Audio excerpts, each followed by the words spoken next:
In today's video, I'm going to teach you how to write math with subscripts in Notion using block equations.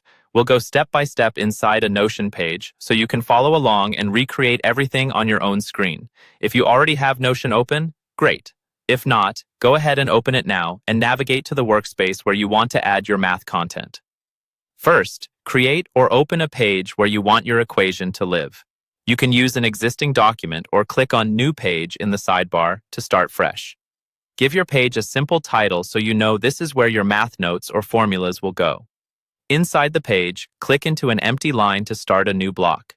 Notion uses / commands to quickly insert different types of content. To work with math, you'll start by typing a /, then the word math. So click on the line, type /math, and you should see a small menu appear with math-related options. From that menu, you'll see something called block equation. This is the option that turns the entire line into a math equation, centered and nicely formatted instead of just inline text. Use your mouse or trackpad to click on Block Equation.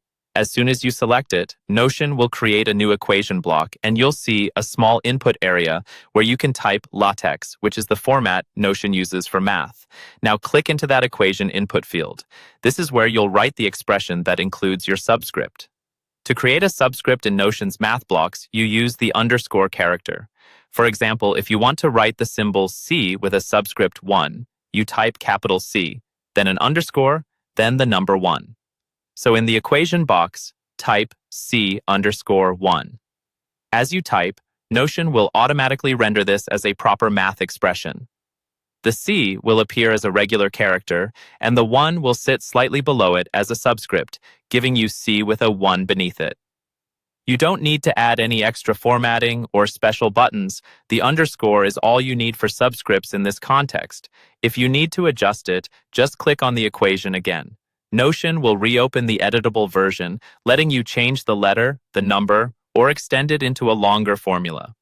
Once you're happy, click away from the block to see the final rendered result. That's all there is to it.